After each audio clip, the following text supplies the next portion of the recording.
Bonjour à tous, on se retrouve pour la troisième vidéo consacrée aux révisions de cours, vidéo qui va être consacrée au fonctionnement de l'harmonie tonale fonctionnelle, donc à la question de la syntaxe harmonique. Voilà, donc c'est une partie très importante de notre cours, dans laquelle j'expliquerai le fonctionnement du système tonal, et plus précisément de l'harmonie tonale fonctionnelle. Donc vous avez ici le petit résumé. On va parler donc des fonctions harmoniques, ce qu'est une fonction harmonique, le rôle de ces fonctions, le principe organique d'une syntaxe harmonique tonale fonctionnelle, donc quels sont les principes qui sous-tendent cette syntaxe, et puis on aboutira à un schéma de synthèse du fonctionnement de cette syntaxe. Et en dernier lieu, on verra comment elle se manifeste d'une manière très claire dans une pièce de musique. Alors, entrons tout de suite dans le vif du sujet.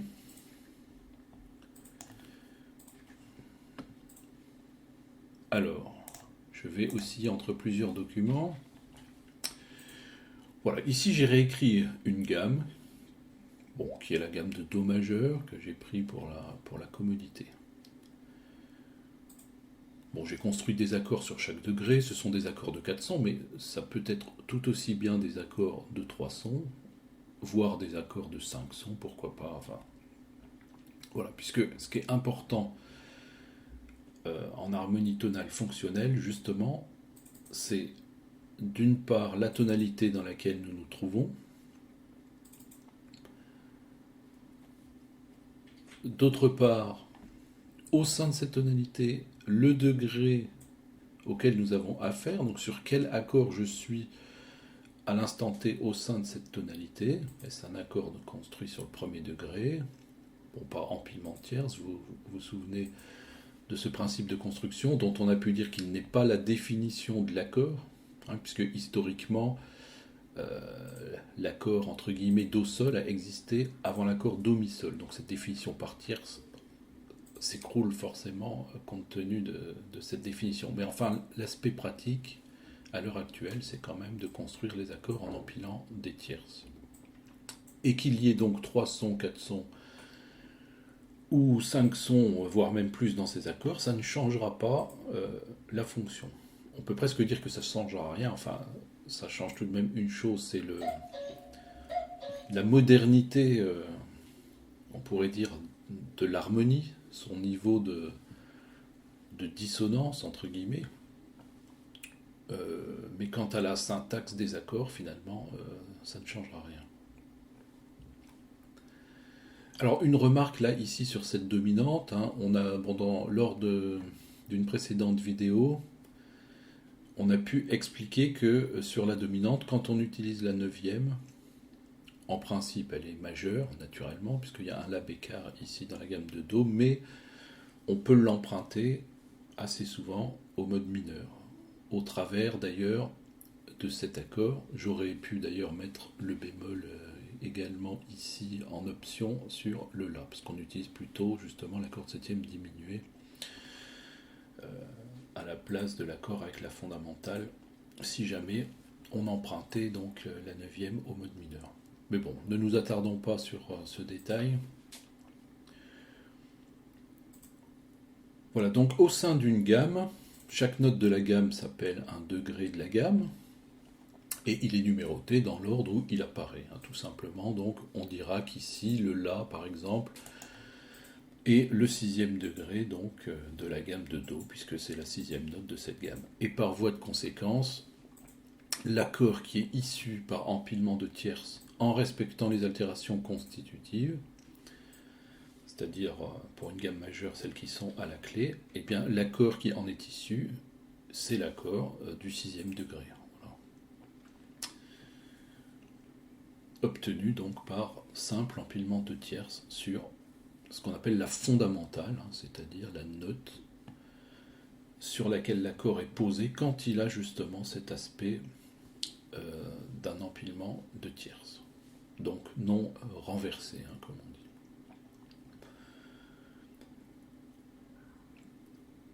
Donc nous avons 7 degrés différents dans une gamme. Et ce que vous voyez là au travers de ce schéma, c'est justement la question des fonctions harmoniques. C'est-à-dire que chacun de ces accords, au sein de la tonalité, va jouer un rôle particulier. Et il y a, finalement, si on cherche à simplifier le plus possible, il n'y a que 3 rôles qu'un accord peut jouer. Le premier rôle, c'est, entre guillemets, de planter le décor, en quelque sorte,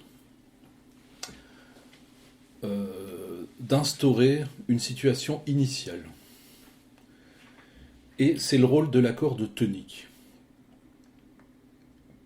qui est à ce titre stable.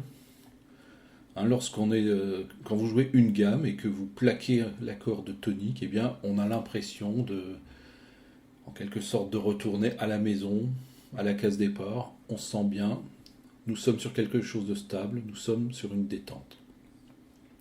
Donc ça, c'est la première fonction, c'est la fonction de tonique qui incarne la détente.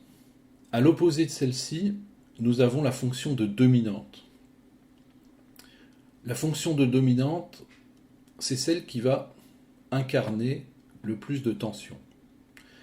Alors on verra, je vais préciser juste après ce qu'il faut entendre par tension. Je peux déjà en donner un aperçu. Il y a des synonymes qu'on peut... Enfin des synonymes, disons des adjectifs qui sont associés. À cette question de la tension va être associée la question de l'instabilité et de la dissonance. Effectivement, au sein de cet accord de dominante, vous le savez, en particulier si l'accord contient la septième, ce qui est très fréquent, hein, d'ailleurs historiquement la septième au sein de la dominante est apparue très tôt, dès le XVIIe siècle, et on a entre la tierce de cet accord, le si, qui est la note sensible de notre gamme d'ailleurs, entre cette note-là, la tierce, et la septième, on a cet intervalle particulier qu'on appelle quelquefois l'intervalle de triton, hein, parce qu'il se compose de 3 tons. Plus précisément d'ailleurs, il s'agit d'une quinte diminuée. Voilà. Mais justement, un intervalle dissonant. On pourrait presque dire l'intervalle le plus dissonant qui puisse exister, bon, à part peut-être la septième majeure et la neuvième mineure. Enfin, voilà. Et à cause de cette tension donc contenue ici dans cette quinte diminuée, eh bien, en toute logique, l'accord va être porteur d'une tension maximale. Vous remarquez qu'aucun autre, d'ailleurs, ne contient cette quinte diminuée que le cinquième et le septième degré. Nous allons d'ailleurs poser tout de suite un postulat, pourrait-on dire, c'est qu'il y a, on pourrait dire, identité absolue de fonction entre le cinquième et le septième degré. Pour faire plus simple, on pourrait dire que le septième degré n'existe pas, en quelque sorte, qu'il n'est autre que le cinquième degré sans la fondamentale, sans le sol. Alors qu'est-ce qui nous permet de dire ça ? Eh bien c'est tout simplement, précisément la question de la fonction. C'est-à-dire que quand vous êtes dans une pièce de musique, que vous rencontrez soit un cinquième degré, soit un septième, c'est-à-dire le même accord que celui-là sans la fondamentale, vous pouvez constater qu'ils sont parfaitement interchangeables. C'est-à-dire que si un accord n'a pas la fondamentale, si vous la rajoutez dedans, il ne va rien se passer quasiment du point de vue sonore. Bon, l'accord va être à la rigueur un peu renforcé dans sa dissonance en rajoutant la fondamentale, surtout s'il y a une neuvième dedans. Mais on voit que c'est tout à fait possible sans changer du tout la nature de l'enchaînement harmonique. Voilà. Donc moi je vous invite tout de suite, finalement, en tout cas dans votre pensée harmonique, à faire comme si le cinquième et le septième degré étaient un seul degré, et qui serait d'ailleurs le cinquième, avec la fondamentale, ou sans sa fondamentale. Voilà. Donc ça fait déjà un degré de moins, il n'en reste plus que 6 dans la tonalité. Alors, je viens de dire que aucun autre accord ne contient cet intervalle de quinte diminuée dissonant que justement les accords de dominante. Alors, c'est vrai dans le mode majeur. Dans le mode mineur, il faut apporter une nuance avec le deuxième degré, qui contient lui aussi une quinte diminuée dans le mode mineur. Alors, on reviendra peut-être sur cette particularité parce que justement, à cause de cela, il y a souvent une confusion entre le deuxième degré du mode mineur et une dominante, particulièrement si celle-ci est utilisée sans la fondamentale. Bon, c'est un point un peu subtil qu'on abordera peut-être une prochaine fois, mais je ne veux pas faire une digression ici pour rester le plus clair possible sur mon propos. Donc là, nous en sommes à deux fonctions, tonique et dominante. Tonique incarnée par le premier degré, dominante incarnée par le cinquième, et le septième qui n'est autre donc que le 5 sans la fondamentale. Tous les autres accords peuvent être regroupés dans une catégorie que j'appelle par commodité des accords de prédominante. Prédominante pourquoi ? Parce que, vous le verrez quand on va parler de la syntaxe, ce sont des accords qui vont apparaître effectivement avant la dominante. Et pourquoi apparaîtront-ils avant la dominante ? Parce que justement, ce sont des accords qui sont chargés d'accumuler une certaine tension. Donc, on a dit, les adjectifs reliés à cette notion de tension, ça peut être instabilité, dissonance. Voilà. Donc, quand on utilisera ces accords, on va entrer en instabilité petit à petit, ou en dissonance. Alors, dissonance toute relative, bien sûr, mais on va entrer en mouvement, disons. Alors, toutes ces conceptions, d'ailleurs,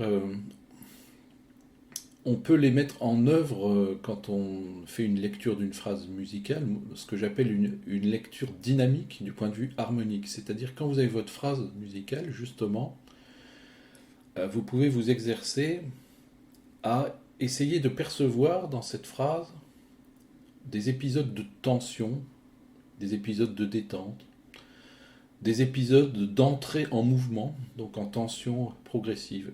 Et ces sensations-là, justement, elles sont à rattacher à l'utilisation de certains accords.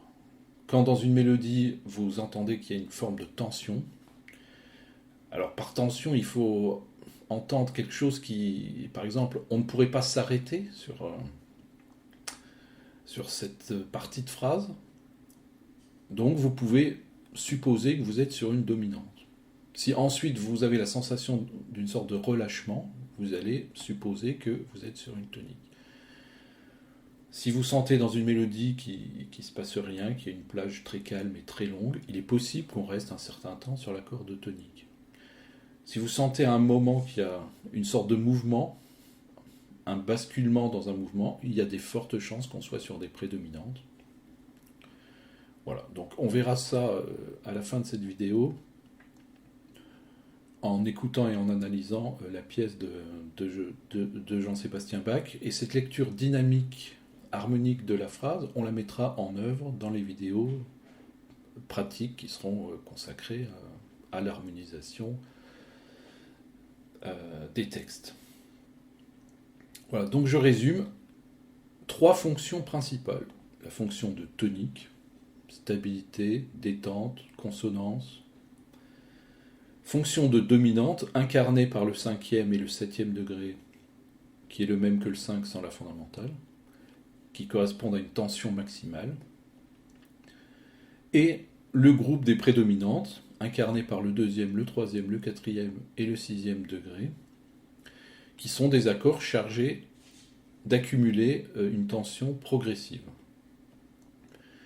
Vous remarquez qu'à l'intérieur de ce groupe des prédominantes, j'ai distingué 2 sous-groupes. Le sous-groupe des prédominantes faibles et le sous-groupe des prédominantes fortes. Alors fortes et faibles, en ce sens que les faibles donc seront porteuses de moins de tension que les fortes. Donc, quand on les utilisera, en toute logique d'ailleurs, elles seront plus éloignées de la dominante. En tout cas, plus éloignées si on doit utiliser aussi des prédominantes fortes. Hein, vous devinez peut-être ce qu'on va expliquer maintenant, c'est-à-dire le fonctionnement justement de l'enchaînement de ces accords. Alors, pour évoquer ce fonctionnement, je vais prendre ce document-là. Voilà. C'est un fonctionnement qui est très simple, qui consiste, à partir donc en principe d'un état initial de relâchement, d'accumuler de la tension petit à petit. Donc ce schéma se lit dans ce sens-là. La flèche qui est ici ne sert qu'à dire que quand on arrive sur ce 1, finalement, on retourne sur celui-là. Voilà, mais le schéma se lit dans ce sens-là. Je vais essayer d'ailleurs d'ajouter une flèche.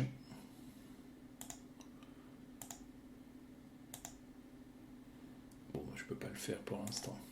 Mais donc, le schéma se lit dans le sens de la lecture normale, hein, c'est-à-dire de gauche à droite. Voilà. Donc, le système tonal fonctionnel, hein, fonctionnel, c'est-à-dire basé sur les accords degrés qui jouent un rôle chacun précis, comme on vient de le voir, un rôle d'accumulation progressive de tension. Donc ce système tonal fonctionnel est basé sur un principe d'accumulation progressive de tension, puis de dissipation de celle-ci sur le premier degré, et on repart dans une accumulation progressive de tension, dissipation, accumulation, dissipation. Voilà, c'est un mouvement perpétuel. Ici, j'ai rappelé les caractéristiques des principales fonctions. Donc le 1 qui incarne la détente, la stabilité, la consonance. Ce groupe des prédominantes qui représente une entrée progressive en tension, une entrée en instabilité croissante, une accumulation progressive de dissonance.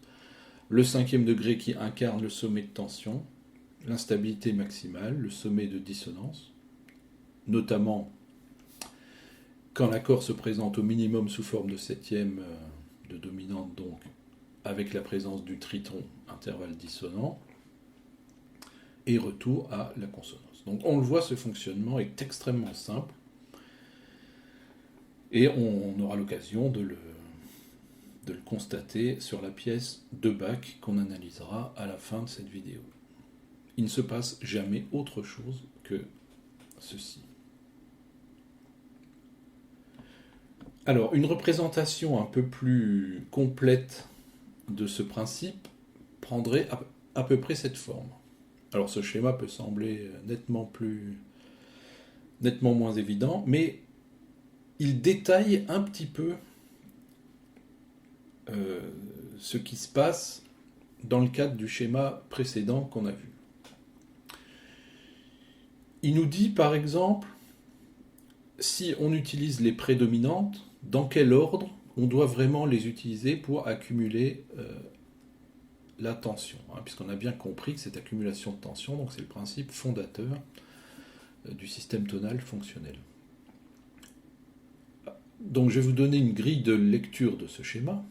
Bon, on retrouve de toute façon les principales fonctions: tonique, détente, dominante, tension, retour à la détente, et donc on revient là, etc. Et le schéma tourne en rond sur lui-même, comme ceci. Alors là où ça apporte des précisions, c'est sur l'utilisation des prédominantes. Vous noterez qu'on n'est pas obligé, quand on enchaîne des accords, de passer par ce groupe des prédominantes. Je peux aller directement d'un premier degré, d'une détente, vers un sommet de tension directement. Mais si je fais le choix de passer par des accords de prédominante, à ce moment-là, je vais devoir respecter leur ordre de tension, leur ordre d'instabilité. Alors, c'est très important de respecter cet ordre, d'accumulation de tension, encore une fois, puisque c'est le principe organique fondateur de l'harmonie tonale fonctionnelle, si on ne le fait pas, on a une impression de dépression, ce qu'on peut appeler aussi de platitude. Alors je vous en ferai une petite démonstration, on écoutera juste après des enchaînements d'accords. Donc pour respecter cette entrée en tension progressive, et si on utilise donc des prédominantes, eh bien logiquement, les prédominantes faibles devront être utilisées avant les prédominantes fortes. Donc je reprends le fil de mes explications. Du 1, je peux passer directement au 5, c'est pour ça que ce groupe est entrecroché. C'est-à-dire on peut sauter le groupe des prédominantes. Si on ne le saute pas, eh bien il va falloir respecter l'ordre qui est ici. Sachant qu'on peut utiliser seulement une prédominante. C'est-à-dire, dans ce cas-là, il n'y aura pas d'ordre précis puisqu'on n'en utilisera qu'une. Donc je peux faire 1, 6, 5, 1. Je peux faire 1, 4, 5, 1. Ou 1, 2, 5, 1. Comme enchaînement d'accords. Alors, c'est dans le cas où j'en utilise plusieurs qu'il faut respecter donc ce principe d'accumulation de tension. Et ce principe, on le voit dans l'ordre qui est défini ici. Par exemple, si j'utilise deux prédominantes, je vais pouvoir faire par exemple 1, 4, 2, 5, 1. Donc j'aurai sauté le sixième degré. Mais je suis bien toujours dans le bon ordre. Je peux faire 1, 6, 4, 5, 1. C'est-à-dire je peux sauter le deuxième degré pour autant que j'enchaîne celle que j'utilise dans le bon ordre. C'est-à-dire de la gauche vers la droite. Je peux faire aussi 1, 6, 2, 5, 1. On a dit d'ailleurs là toutes les possibilités avec deux accords de prédominante. Et si j'en utilise 3, ce sera forcément 1, 6, 4, 2, 5, 1. Voilà. Donc si j'en utilise qu'une, c'est n'importe laquelle de celles-ci. Si j'en utilise deux, eh bien, ça sera deux qui seront dans ce sens-là, étant donné qu'on peut en sauter. Donc 1, 4, 2, 5, 1, ça sera bon. 1, 6, 2, 5, 1, ça sera bon. 1, 6, 4, 5, 1, ça sera bon aussi. Vous voyez qu'ici, il y a un fantôme qui plane. Ici, c'est le troisième degré. Alors, le troisième degré n'a pas été inséré dans la syntaxe à cause de son rôle marginal. C'est-à-dire que c'est un accord qui est assez rare dans la tonalité. Un accord très faible. Donc justement, pas très intéressant à ce titre-là, parce que si vous avez compris que ce qui nous intéresse quand on enchaîne des accords, c'est d'accumuler une certaine tension, justement, entre le 1 par exemple et le troisième degré, eh bien il y a une accumulation très faible de tension qui le rend pas très intéressant. Bon, cela dit, quand on l'utilise, en fait, les prédominantes faibles sont tellement faibles que leur relation réciproque de tension n'est pas aussi claire que celle des prédominantes fortes. Ça a comme conséquence que le troisième degré pourrait être entendu aussi bien avant un sixième que après le sixième. Alors si on devait les utiliser tous les deux, bien entendu. Si on n'utilise que le troisième degré, il sera évidemment avant le groupe des prédominantes fortes, puisque les faibles seront toujours avant les prédominantes fortes. Voilà. Donc retenons que c'est un accord rare. A priori, on ne cherchera pas forcément à l'utiliser, à part dans les textes qui peuvent avoir une atmosphère modale, comme certains chorales. Mais c'est un accord qui tend à disparaître dans le style classique, il va être très peu utilisé, par exemple. Alors voilà pour la question des prédominantes. Je reviens sur la dominante. Alors, le destin ordinaire, normal, si l'on peut dire, d'une dominante, c'est d'aller vers une tonique. Ce qui est logique du reste. Une tension a vocation, tôt ou tard, à se dissiper sur une détente. Alors, il existe des substituts de la tonique. C'est-à-dire, par exception, du cinquième degré, je peux aller vers le sixième degré, C'est ce qu'on appelle l'enchaînement rompu. Vous savez qu'il crée un certain effet de surprise, d'autant que la modalité de l'accord est différente de celle de l'accord de tonique. Par exemple, quand on est en majeur, le sixième degré de la gamme est un accord mineur. Donc il y a un changement d'atmosphère modale. Et vice-versa, si on est en mineur, le sixième degré est un accord majeur. Autrement dit, quand vous faites non pas 5-1 mais 5-6, en majeur, vous allez créer un assombrissement en allant vers un accord mineur. Et si vous êtes en mineur, vous allez créer un éclaircissement. Voilà. En même temps qu'un effet de surprise, qui donne l'impression de prendre un aiguillage qui nous emmène sur une autre voie. Le troisième degré peut être utilisé aussi comme substitut du 1. Comme je l'ai évoqué il y a un instant, j'ai dit que le troisième degré, et même le sixième, ont une relation faible avec le 1, une relation de proximité. Cette relation de proximité, elle est due au fait que ces deux accords ont deux notes communes avec l'accord de tonique. Alors là, on touche à un principe qui est intéressant, c'est que, en principe, plus les accords ont deux notes communes, et plus ils sont proches, plus ils sont dans un type de relation faible. Alors, il y a quand même une nuance qu'il faut apporter à ça, c'est lorsque, dans un accord, on touche à la sensible. Par exemple, quand j'enchaîne le 1 au cinquième degré, eh bien, il y a une note commune, au moins, entre ces accords, qui est la quinte de l'accord de tonique, qui s'avère être la fondamentale de l'accord de dominante. Donc il y a quand même une note commune. Mais étant donné qu'il y a la sensible à l'intérieur de cet accord, que celle-ci est à distance de demi-ton de la tonique, donc en somme dans une situation de grande tension, eh bien, malgré cette note commune, il y aura une tension forte.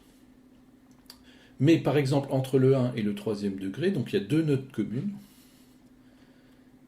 et alors vous allez me dire, dans le troisième degré, il y a la note sensible. Eh bien, oui et non, parce que vous savez que la définition que j'ai pu donner de la sensible, qui n'est pas tout à fait la simple définition qu'on trouve dans beaucoup de théories de la musique, fait que, en fait, le troisième degré ne contient pas la note sensible, justement. Parce que la sensible, le septième degré de la gamme, ne mérite ce nom de sensible que lorsqu'il est dans une situation d'attraction vis-à-vis de la tonique. Voilà, donc la définition qu'on a pu donner, c'est pas simplement de dire que la sensible c'est le septième degré d'une gamme, et voilà, terminé, non.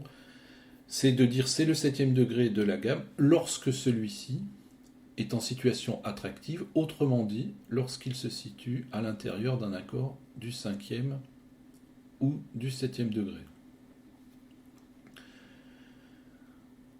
Voilà. Et là, donc, le si, à l'intérieur de l'accord du troisième degré, n'est pas dans cette situation attractive. D'ailleurs, amusez-vous à faire des enchaînements du premier degré au troisième degré. Vous verrez bien que quand on arrive sur un si quelque part dans cet accord, le si n'a pas spécialement envie de monter sur un do.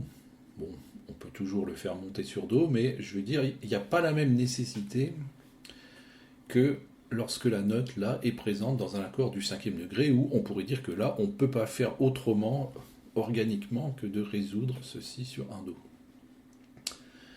Voilà. Donc le 1 est aussi très proche de ce sixième degré. Ça en fait des enchaînements très doux, presque un peu fade quelquefois, un peu passif. Par contre, si on enchaînait le 1 au deuxième degré, on aurait quelque chose de très fort, de presque trop fort, parce que les deux accords n'ont aucune note commune.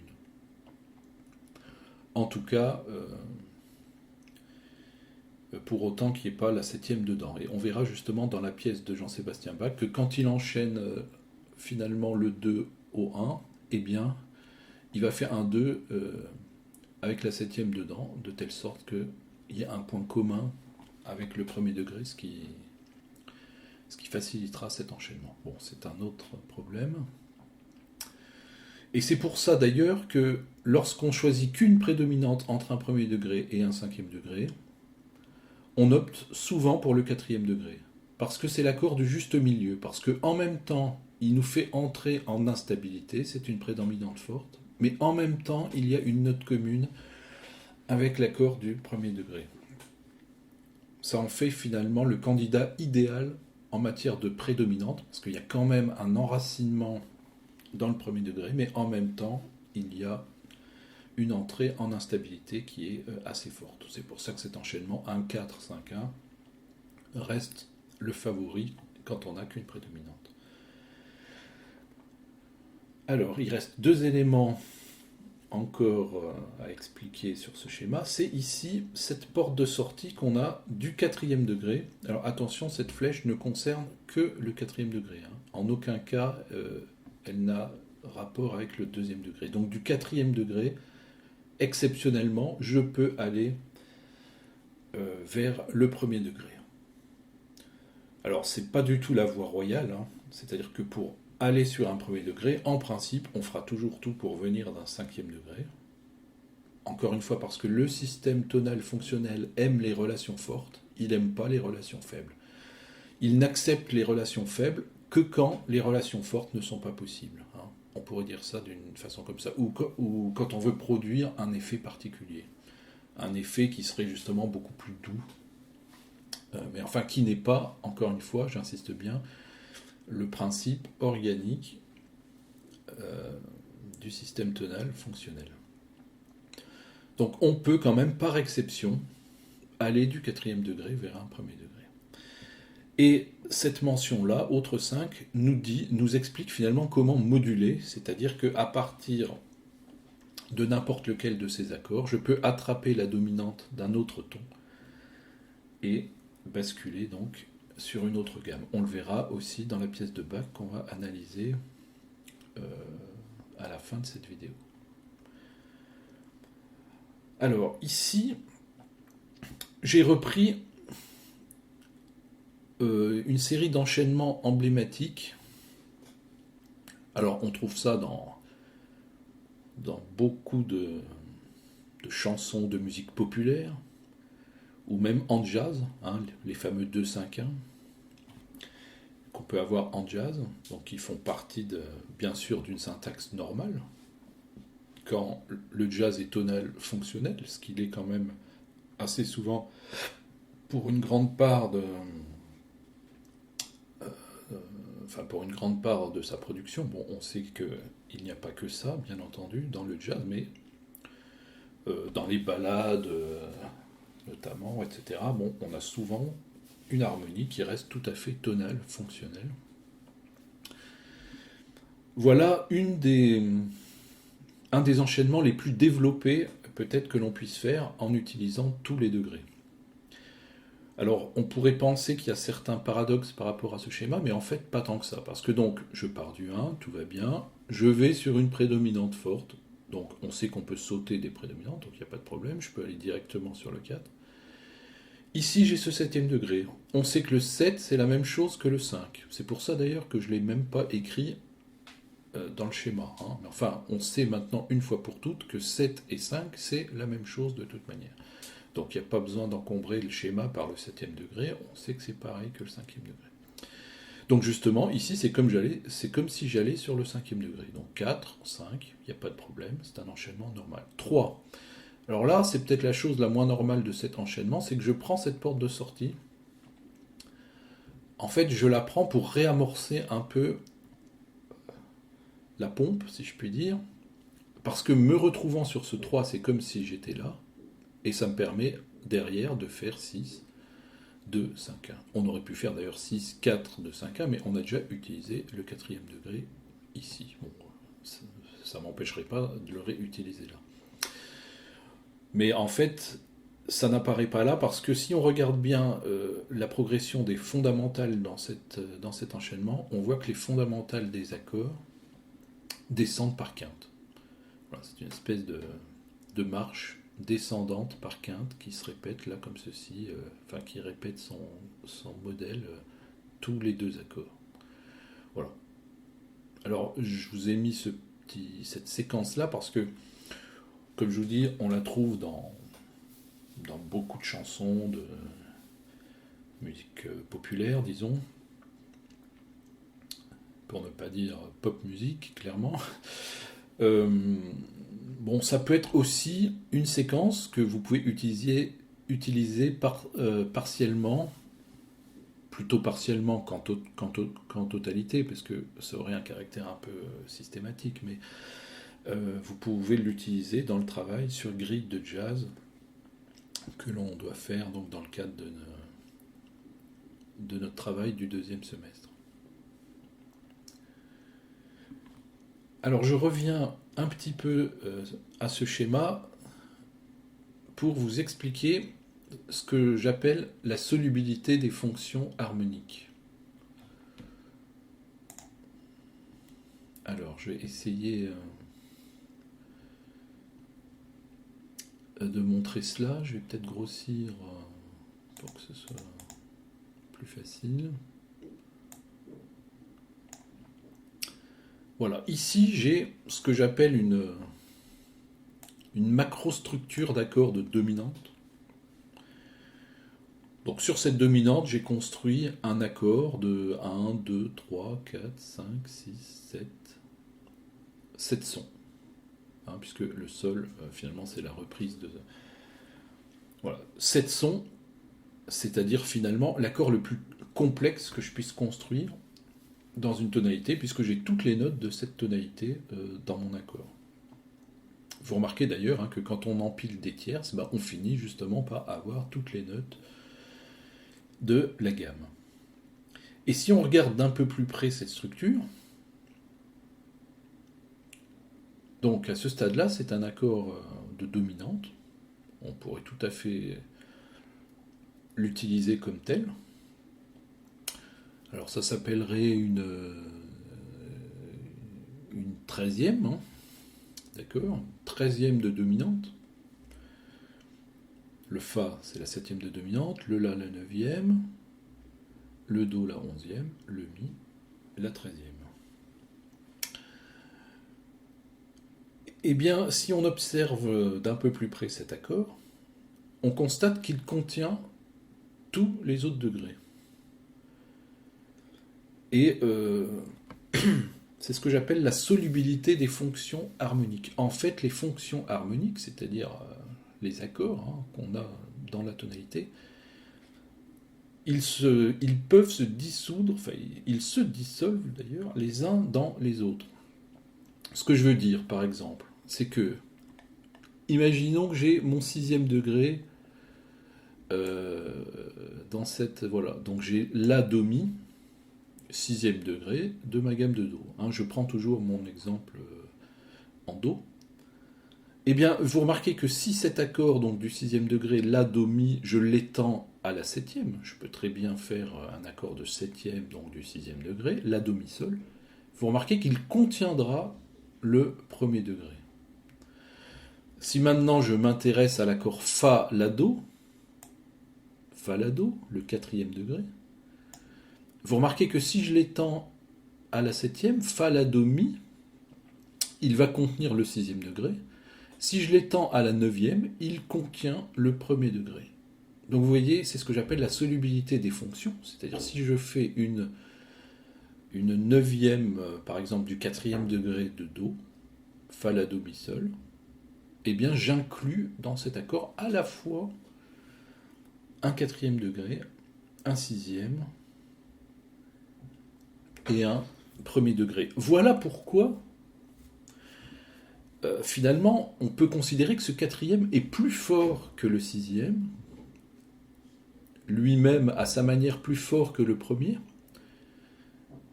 en ce sens que ces accords incluent donc les fonctions plus faibles. On peut étendre le raisonnement à l'accord du 2e degré, Ré, Fa, La. Si je fais une 7e de ce 2e degré, Ré, Fa, La, Do, il va contenir le 4e degré. Si je fais une 9e, il va contenir également le 6e degré. Et si je fais une 11e, il va contenir également le 1er degré. Et alors ça continue comme ça jusqu'à ce qu'on touche à cette note bien particulière, le Si, qui est en fait le seuil de déclenchement de la fonction de dominante. Quand je touche au Si, mon accord devient fonction de dominante. Qu'il s'agisse de Si, Ré, Fa, La, donc c'est la dominante sans la fondamentale, accord banal s'il en est, Si, Ré, Fa, donc dominante sans fondamentale, Si, Ré, Fa, La, le même avec la 9e sans la fondamentale, etc., etc. Et voilà donc pourquoi le 2e degré serait donc plus fort que le 4e qu'il contient, lui-même plus fort que le 6e qu'il contient, etc. Jusqu'à la fonction de dominante qui contient tous les autres degrés. Donc finalement, enchaîner des accords dans une syntaxe harmonique fonctionnelle, ça revient à descendre dans cette macrostructure, à accumuler une tension progressive en descendant à l'intérieur là de cette structure jusqu'à ce qu'on touche le Si, qui est le seuil de déclenchement de la dominante. Après, je peux aller jusqu'au sol si je veux la fondamentale dans ma dominante, mais ça ne changera plus rien parce que je serai déjà sur une fonction de dominante. Voilà. Ça peut donner, alors non pas vraiment un élément d'explication, mais en tout cas d'explication partielle, hein, parce qu'on voit bien que ça c'est une réalité, que les accords sont effectivement contenus, les fonctions plus faibles sont contenues dans les plus fortes. Ça peut aider à comprendre pourquoi finalement donc on enchaîne les accords de la manière que l'on a vu, c'est-à-dire celle-ci. Voilà. Alors on va passer aux illustrations sonores. Bon, je pense qu'on a sinon tout dit, en tout cas beaucoup de choses. Je regarde juste si j'oublie rien. Donc, fonction harmonique, rôle des fonctions, je crois qu'on a bien développé ça. Principe organique de la syntaxe harmonique, c'est donc cette question de l'accumulation de tension. Et on a développé donc le schéma de la syntaxe. Alors, juste une petite remarque. Donc, on a dit, répété maintes fois, hein, que enchaîner des accords dans le cadre de l'harmonie tonale fonctionnelle, c'est donc aller vers une accumulation de tension, la dissiper sur le 1er degré, recommencer cette accumulation jusqu'au 5e, etc. Vous remarquerez que c'est un principe. Alors pourquoi je dis que ce principe est organique ? Parce que, enfin, pour une part, également parce qu'il est naturel, n'est-ce pas ? Quoi de plus naturel que justement ce fait d'accumuler de la tension et de la dissiper, hein. Si on regarde le temps, le climat, bon, à des moments il fait beau, après le temps se gâte, on accumule une certaine énergie dans le ciel, cette énergie se dissipe et on retourne vers un état calme, etc. C'est ce qui se passe même finalement dans le domaine de la mécanique. Alors je prends quelquefois cette comparaison un peu grossière, mais qui peut parler aux gens qui s'intéressent à la mécanique. Si on regarde ce qui se passe dans le cylindre d'un moteur à explosion, finalement c'est un peu le même principe. C'est-à-dire on part d'un état initial où le piston est au repos dans le cylindre. On va injecter des éléments inflammables, du carburant, de l'oxygène. On va compresser ça, donc on va entrer en tension dans un système instable jusqu'au moment où il va se passer l'événement d'une compression maximale ou du déclenchement de l'explosion par une étincelle. Pour nous, c'est l'équivalent de la sensible. La sensible, c'est finalement l'étincelle qui fait exploser notre accord de dominante et toute la tension qu'il a accumulée, hein, puisqu'il est le réceptacle, comme on vient de le voir, de toutes les autres fonctions, par le jeu de ce que j'appelle la solubilité des fonctions. Donc quand on touche à cette sensible, on fait exploser en quelque sorte le mélange et on retourne à un état stable. Voilà. Alors ça, on va l'écouter ici maintenant. Alors voici ce que peut être une syntaxe normale, banale. Voilà. Je vais le faire jouer un peu plus lentement pour qu'on prenne bien conscience de ces questions de stabilité et d'instabilité. Bon, là je pars d'un état initial. Alors je vais beaucoup ralentir, mais pas trop non plus, parce que si on ralentit trop, on perd le... Voilà, là j'entre en mouvement. On sent bien qu'on est parti, comme pour un voyage. Et là, on rentre à la maison. Je le refais jouer.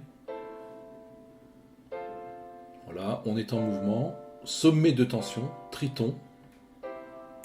Voilà, parce que donc il y a ce Fa ici. Sommet de tension dans cet accord. On le réécoute une dernière fois. Je pars d'un état stable.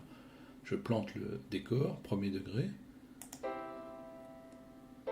J'entre dans les prédominantes.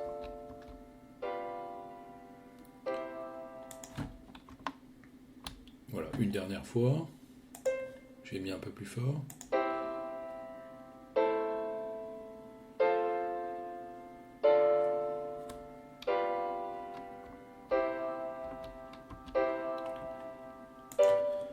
Alors, justement, donc ça c'est un abrégé en quelque sorte du fonctionnement normal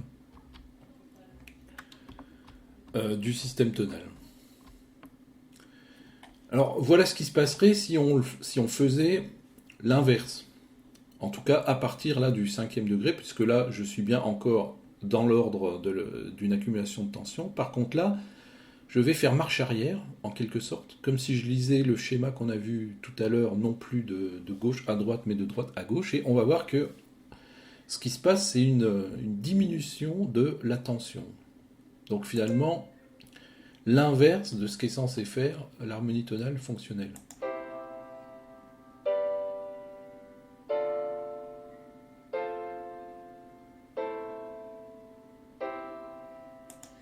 Alors il y a un sentiment très particulier dans ces enchaînements, quelque chose d'un peu dépressionnaire justement,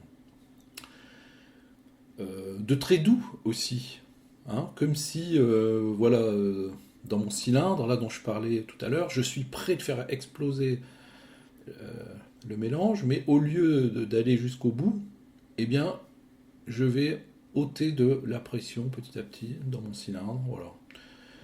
Alors, on a ça un peu dans des musiques New Age, alors, je ne sais pas si les compositeurs le font tout à fait consciemment par rapport à une syntaxe d'accord précise, mais en tout cas, j'ai déjà entendu ce type d'enchaînement dans des...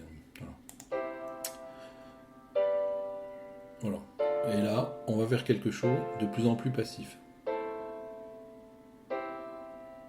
Alors tous ces enchaînements-là, à partir du 5e degré, ils sont considérés comme étant plats, hein, c'est-à-dire un prof d'harmonie dira mais qu'est-ce que c'est que ces platitudes harmoniques? Alors pourquoi est-ce qu'il dit ça? C'est pas un parti pris, c'est tout simplement à la lumière de ce que le langage harmonique tonal fonctionnel nous montre, hein, au fil de tous les siècles de son avènement et de son développement. C'est-à-dire que en fait, le principe organique qui est à l'œuvre n'est pas celui-ci, n'est pas d'aller vers une dissipation progressive de tension, mais au contraire vers une accumulation et une dissipation assez brutale. Voilà. C'est plutôt comme ça que ça se passe. Bon, on réécoute une dernière fois ces enchaînements doux. Des enchaînements doux comme ça, bon, les compositeurs peuvent en faire quelquefois. Je pense par exemple aux parties centrales de certains nocturnes de Chopin, où il évoque souvent, enfin, quand la première et la troisième partie est plus tourmentée, la deuxième partie est souvent très paisible. par exemple dans le nocturne en sol mineur, opus 15 numéro 3. Alors il y a un peu cette sensation d'enchaînement faible. Alors soit qui est obtenu par vraiment des enchaînements faibles, soit par des broderies d'accords, des accords qui se brodent mais dans des relations faibles justement. Donc vous pouvez écouter un peu cette partie centrale de ce nocturne opus 15 numéro 3.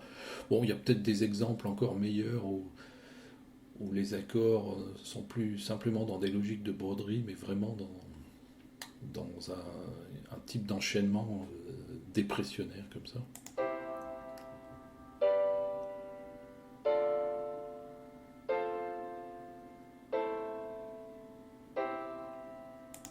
Bon, si des enchaînements comme ça peuvent exister, ça restera forcément extrêmement marginal, et puis comme une exception à ce qui se passe normalement, évidemment.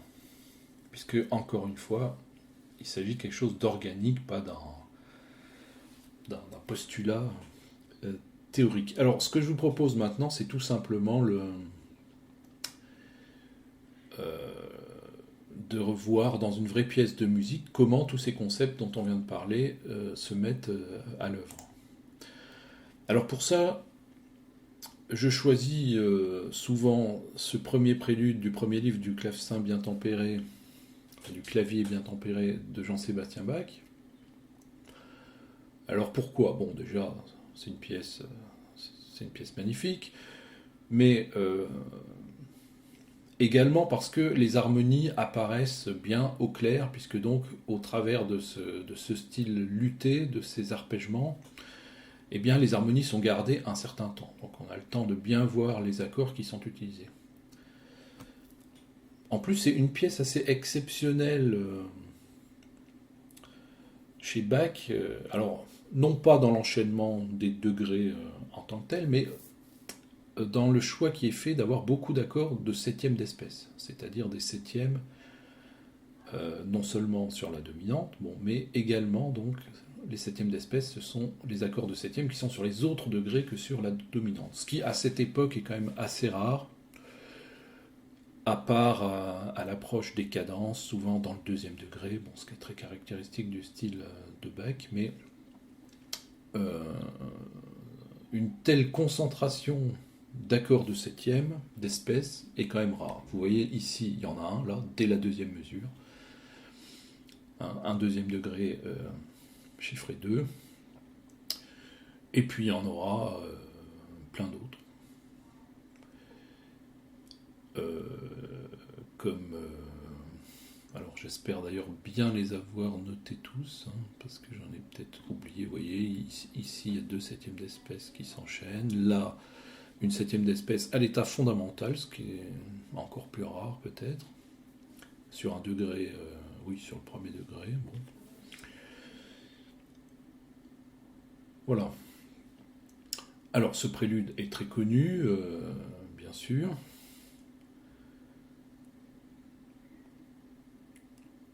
En fait, donc, je vais en faire une lecture commentée. Alors, ça ne sera pas très agréable d'écouter la musique avec les commentaires, mais enfin, l'intérêt, c'est quand même aussi les commentaires. Donc, après, peut-être qu'on le réécoutera sans les commentaires. Donc, c'est pour vous montrer la syntaxe mise à l'œuvre. On la voit d'ailleurs tout de suite dans le chiffrage qui est fait là. Je suis en Do majeur. Je pars sur un 1, bon, je plante mon décor, état initial, j'entre en instabilité avec une prédominante, j'arrive sur une dominante, sommet de tension, triton d'ailleurs, contenu entre le Si et le Fa qui sont ici, et résolution sur le premier degré. Donc on voit que le schéma qu'on a montré tout à l'heure est parfaitement, entre guillemets, respecté, enfin, ou plus exactement, le schéma découle de ce fonctionnement organique de l'harmonie tonale fonctionnelle. Encore une fois, ce n'est pas un précepte, c'est la constatation de phénomènes sonores historiquement à l'œuvre.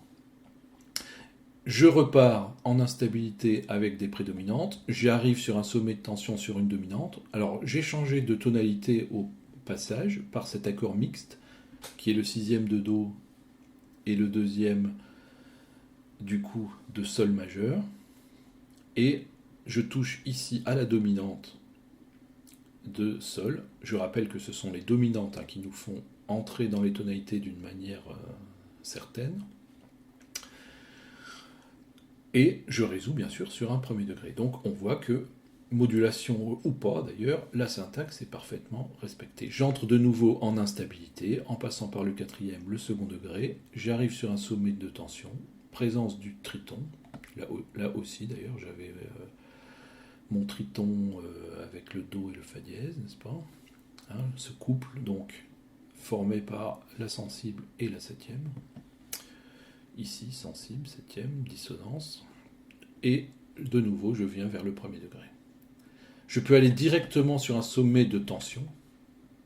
Donc ici, dans mon schéma, c'est ce qui correspondait à l'accolade qui était en bas et qui disait qu'à tout moment, je peux attraper le 5 d'une autre tonalité. C'est ce qui se passe là. J'étais tranquillement en sol majeur. J'attrape le 5 de ré mineur. Ou le 7, vous savez que c'est la même chose. Et je le résous sur le 1. Encore la présence du triton, sol, do dièse, enrichi même avec la neuvième mineure de l'accord, qui par ailleurs n'a pas sa fondamentale.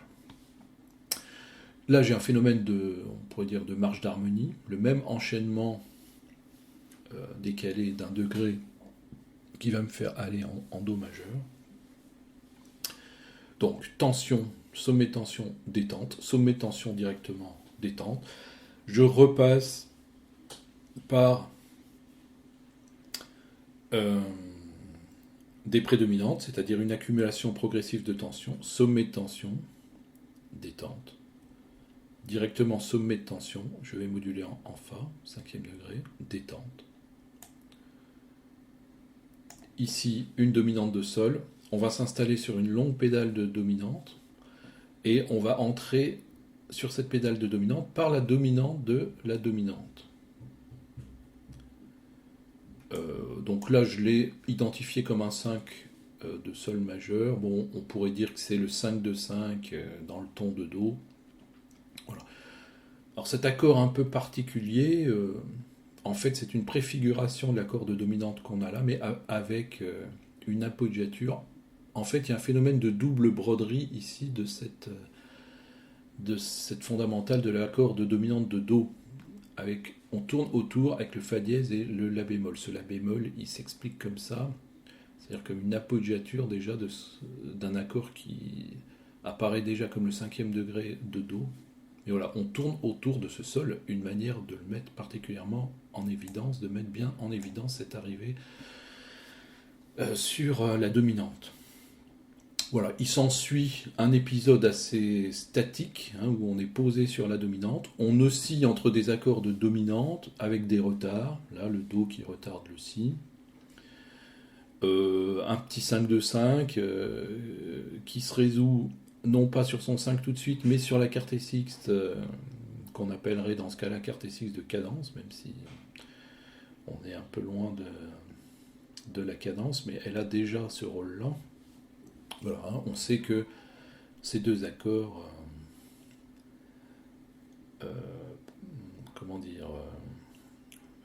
oui, on sait le mix qu'il peut y avoir entre un 5 de 5 et une carte sixte de cadence. On a vu ça à l'occasion du style classique. D'ailleurs, je vais revenir un peu à la syntaxe pour faire une observation. Enfin, je termine. Là, je me pose sur la dominante de Do. Je fais comme si j'allais faire tout de suite ma cadence parfaite. Mais Bach fait un clin d'œil. Au moment où il arrive sur son 1 de ce qui semble être donc le 1 de Do, il fait apparaître un Si bémol dedans. Autrement dit, il le transforme en une dominante de sa sous-dominante, c'est-à-dire de Fa. Ce qui est très courant d'ailleurs. On a souvent, notamment sur les fins de morceaux, quand on arrive sur pédale de tonique comme ici, on a souvent un emprunt à la sous-dominante. On reconnaît le triton, là encore, sommet de dissonance, qui se résout sur ce premier degré de Fa. Mais premier degré de Fa qui n'est autre finalement que le 4 de Do, ce qui lui permet donc ensuite d'avoir son 5 de Do sur pédale de tonique. Donc en fait, la cadence parfaite, Elle a lieu ici, mais elle est un peu différée par l'emprunt à la sous-dominante. Voilà, très intéressant cet accord de dominante sur base de tonique. On aura ça constamment dans le style classique, mais à cette époque, c'est pas forcément si courant que ça. Oui, je voulais juste revenir un tout petit peu ici, faire une remarque.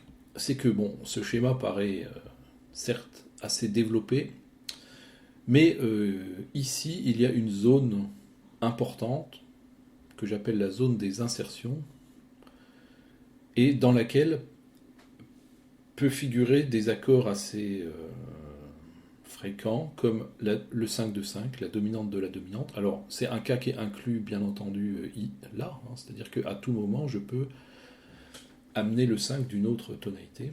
Mais donc, on verra souvent des 5 de 5 ici, surtout à l'approche des cadences, ou des quartés sixtes de cadence. Voilà. Donc, dans ce schéma, il faut mettre dans un coin de sa tête cette zone particulière dont on a pu parler quand on a parlé du style classique, puisque les quartés sixtes de cadence sont extrêmement caractéristiques du style classique, de même qu'une utilisation grandissante du 5 de 5 dans ces situations-là, qu'il s'agisse de cadence parfaite ou de demi-cadence. Voilà. On peut avoir aussi l'accord de sixte augmenté, qui est une variante du cinquième degré, avec la quinte altérée, souvent utilisée comme 5 de 5 au moment d'une demi-cadence. Bon, enfin, je ne veux pas inutilement compliquer les choses à ce stade-là. Voilà, donc on va écouter ce prélude. Alors, je vais le commenter une première fois, puis on le réécoutera une deuxième fois pour le plaisir. Voilà, donc état initial, détente.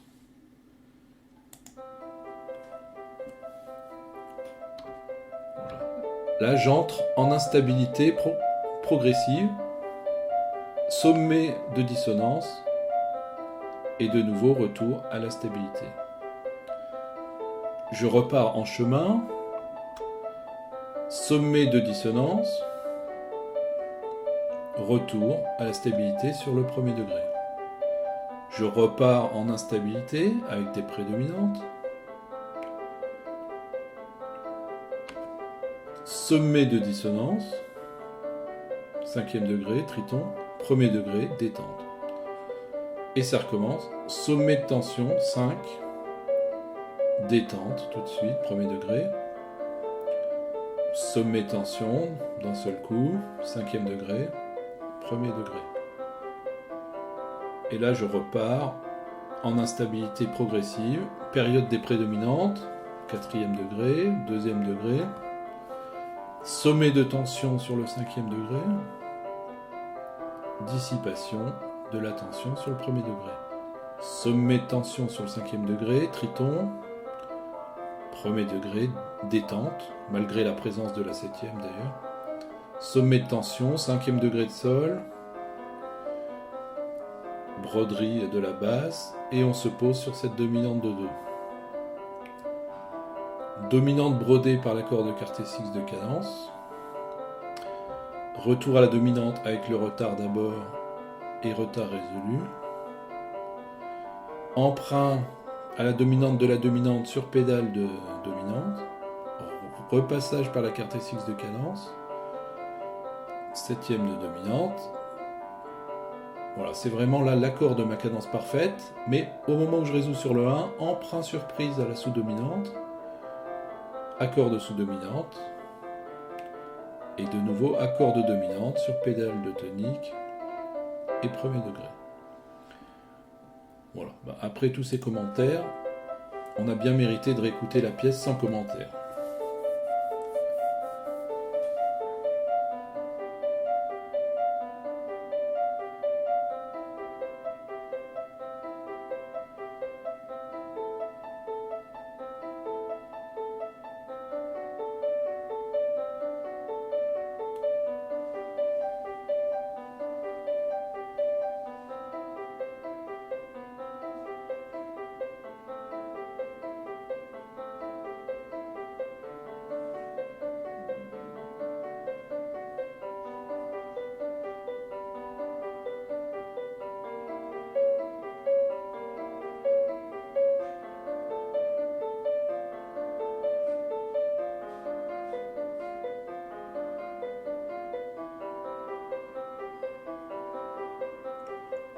instabilité, mouvement, voyage,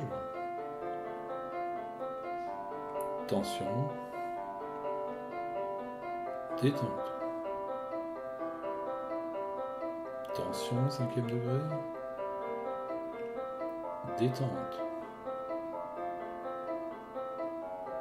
tension, 5e degré, résolution différée par l'appoggiature, dominante qui donne l'impression de tension parce que avant de détente pardon, parce qu'avant il y a eu le 5 de 5. Voilà, épisode statique, emprunt avec la dominante de la dominante, quartet 6 de cadence,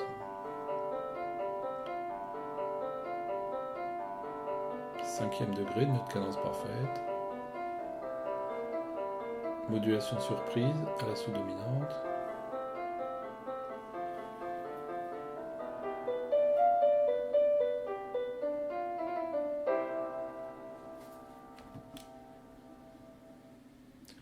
voilà. Bon, j'ai pas pu m'empêcher de refaire quelques commentaires, mais justement, je vous invite à réécouter cette pièce en faisant donc cette lecture particulière par rapport à la connaissance donc, que vous avez maintenant de ce qu'est une syntaxe harmonique tonale fonctionnelle. Alors, il ne faudrait pas croire que cette constatation ne peut se faire que dans cette pièce de Bach. Bon, je l'ai choisi pour son côté pratique, mais n'importe quelle pièce de musique tonale, et de n'importe quelle époque, pour autant qu'il s'agisse toujours de musique tonale, donc ça pourrait être du Schumann, ça pourrait être du Wagner, même du Richard Strauss, eh bien on retrouve à la base ce fonctionnement.